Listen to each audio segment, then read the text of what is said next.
Welcome, enjoy your time. Assalamualaikum, selamat datang untuk pendengar baru dan terima kasih untuk yang masih setia dengan cerita ini. Semoga kalian sehat selalu dan dilancarkan rezekinya. Selamat mendengarkan. Bab 20, harus mau tidur dengan suami jika ingin dimaafkan. Lisa mengunci pintu rumah, kemudian dia melangkah gontai ke arah kamarnya. Gadis itu memutuskan untuk mandi terlebih dahulu karena tadi sempat terkena gerimis. Ia menoleh ke arah kamar Bagas yang pintunya ditutup rapat. Entah apa yang sedang dilakukan pria itu di sana. Dia pun sedikit penasaran. Dengan perasaan gundah gulana, dia membuka pintu kamarnya. Kemudian masuk dan bersandar pada pintu terlebih dahulu. Gadis itu menghela napas dalam-dalam. "Mbak, maafin aku ya. Aku udah ngecewain kamu," gumamnya. Dia merasa bersalah pada mendiang kakaknya itu. Ia yakin Rina tidak akan suka jika tahu suaminya dikecewakan olehnya. Ia pun bergegas untuk mandi karena harus segera menyiapkan makan malam. Di kamar Bagas, pria itu sedang duduk ngelamun dengan amarah yang masih membara di hatinya. Dia menatap foto mendiang istrinya. "Kenapa jadi seperti ini, sayang? Aku gak bisa begini. Harga diriku sebagai laki-laki terluka," gumam pria itu. "Selama ini kamu gak pernah ngecewain aku, tapi dia baru beberapa hari jadi istriku udah berani pelukan sama laki-laki lain," keluhnya. Wajahnya merah padam. Jelas sekali bahwa dia sedang marah. Apalagi mengingat bagaimana cara Yoga menatap dan bicara padanya. Dia jadi yakin bahwa hubungan mereka memang cukup dalam. Dia mendongak sambil menyadarkan kepala ke sofa. Tak peduli meski rambutnya masih sedikit basah karena gerimis tadi. "Kenapa harus dia?" gumamnya. Mungkin jika mantan kekasih Lisa bukanlah orang sesempurna Yoga, dirinya tidak akan terlalu insecure. Namun berhubung saingannya ini adalah pria yang ia khawatirkan, dia jadi sangat gelisah. Tiba-tiba rasa bersaing muncul di hatinya. Dia jadi ingin semakin mengikat Lisa dan tidak mau melepaskannya untuk pria itu. Sementara itu, pria yang menjadi saingan Bagas baru saja tiba di apartemennya. Yoga benar-benar kalut. Tidak menyangka jika gadis itu memutuskan hubungan mereka karena menikah dengan pria lain. Ya Allah, kenapa jadi begini? Apa salahku? Selama ini hubungan kami baik-baik aja.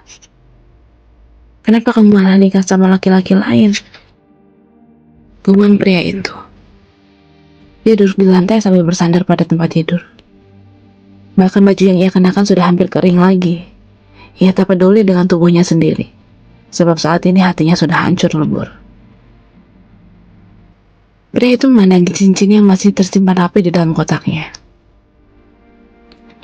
Ketika kotaknya terbuka, ada lampu kecil yang menyoroti cincin tersebut, membuatnya jadi semakin langsa. Selama ini dia dapat membayangkan bagaimana bahagianya Risa jika ia lamar. Bahkan selama di pesawat pun ia tidak sabar untuk segera memberikan cincin tersebut. Ia pikir mungkin kemarin gadis itu memutuskan hubungan karena butuh kepastian. Yoga menjampar rambutnya sendiri, lalu mendongak. "Kenapa, Riz? Kenapa? Apa salahku?" keluh pria itu. Rasanya ia yang berteriak sekencang mungkin. Rahangnya mengeras. Dia masih belum bisa menerima kenyataan pahit itu. "Aku percaya kamu gak mungkin selingkuh, Riz. Dari sikap kalian aku yakin gak ada cinta dalam hubungan kalian," gumam pria itu sambil tersenyum getir. "Aku akan cari tahu semuanya. Kalau dugaanku benar dan ternyata dia gak baik sama kamu, aku akan merebutmu kembali, Riz," desis pria itu. Dia sedang gelap mata karena masih syok. Di tempat lain, Risa mematikan keran dan mengeringkan tubuhnya dengan handuk lembut. Bayangan Bagas yang sedang kesal di kamarnya masih tergambar di pikirannya. Dengan langkah berat, ia membungkus rambutnya yang basah dengan handuk lain dan memakai pakaian sederhana. Saat dia dan Bagas pulang tadi, Ani dan Siti sempat merasakan aura mencekam, sehingga mereka mengamankan Vio agar tidak mengganggu orang tuanya ini. Saat ini gadis kecil tersebut sedang main di lantai atas bersama Siti. Setelah mengenakan pakaian, gadis itu pergi ke dapur. Dia hendak membantu Ani untuk menyiapkan makan malam. "Masak apa, Bi?" tanyanya saat dia tiba di sana. Ani yang tengah melamun itu menoleh ke arah Risa. Non, ini lagi masak soto Betawi," jawab Ani kikuk. "Oh iya, aku lupa tadi pagi request soto Betawi ya," ujar gadis itu. "Bapak udah keluar, Bi?" tanyanya lagi. "Belum, Non," sahut Ani. Dari nada pertanyaan gadis itu, ia dapat menangkap bahwa sedang ada masalah di antara mereka. Risa pun melakukan apa yang bisa ia lakukan. Meski dirinya sudah mandi, ia tak ragu untuk bergula di dapur. "Mending Non temuin bapak aja, biar Bibi yang masak, nanti bau loh," ujar Ani. "Bibi ini kayak sama siapa aja, aku kan udah biasa di dapur," sahut Risa. "Hehehe, ya siapa tahu mau ngobrol sama bapak." Ani seolah ingin memberi kesempatan pada gadis itu untuk menyelesaikan masalahnya. "Apa aku bicara sekarang aja ya? Tapi aku takutnya sekarang dia masih emosi. Bisa-bisa nanti salah paham lagi," batin gadis itu. Sambil memotong sayuran, Risa terus mengingat ekspresi terluka di wajah Bagas. Dia tahu harus meminta maaf, bukan hanya karena tamparan itu, tetapi karena telah membuat suaminya merasa tidak dihargai. Setelah makan malam selesai dimasak, ia menata meja. Dengan 2 piring, 2 set garpu dan pisau, dan lilin kecil di tengah untuk menambah suasana. Gadis itu menarik napas dalam-dalam, mengumpulkan keberanian. Malam itu ia akan memperbaiki kesalahannya. Kalau bahasnya sambil makan aja kayaknya nggak enak deh. Ngobrol di luar juga takutnya ada yang dengar. Kayaknya emang mending aku temuin dia di kamarnya nanti, batinnya. Malam hari, Risa duduk termangu di meja makan. Piring-piring berisi hidangan panas yang telah ia siapkan mulai mengeluarkan asap yang semakin tipis. Tangannya tidak henti-hentinya memainkan sudut telapak meja. Matanya sesekali menoleh ke arah pintu kamar suami, seolah salah tingkah saat akan menyambut suaminya untuk makan bersama. Jam dinding sudah menunjukkan pukul 8 malam. Namun Bagas belum juga menampakkan dirinya.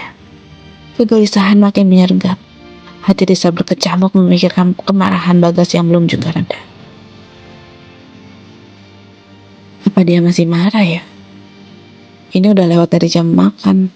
Tadi dia juga kehujanan. Apa mungkin dia sakit?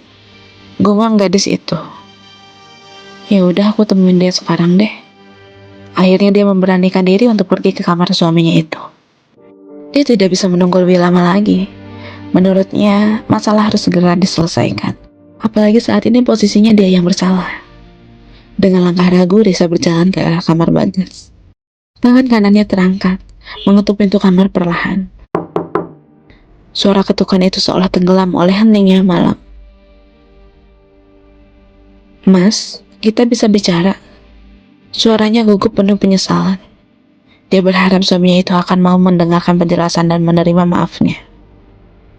Meski jika pria itu tidak mau memaafkan atau bahkan ingin berpisah dengannya, ia tidak merasa rugi. Hatinya berdebar-debar, namun tidak ada jawaban dari dalam. Risa menelan Salifah cemas. Ia memutuskan untuk memutar gagang pintu dan mendorongnya perlahan. "Mas, saya masuk ya?" tanya gadis itu. Ia meminta izin sambil membuka pintunya, khawatir jika suaminya itu sakit. Cahaya lampu kamar yang remang-remang menyambutnya. Bagas terlihat duduk termenung di tepi tempat tidur. Matanya menatap kosong ke lantai. Melihat hal itu, dia pun jadi mematung. Ragu apakah dirinya harus masuk atau pergi saja dari sana. "Mas," ucapnya pelan. Kedua jemarinya saling meremas. Risa menghampiri suaminya itu. Setiap langkahnya terasa berat. "Mas, makan yuk. Masakannya udah hampir dingin," ucap gadis itu basa-basi. Bagas tidak menjawab. Dia masih sangat emosi pada gadis itu.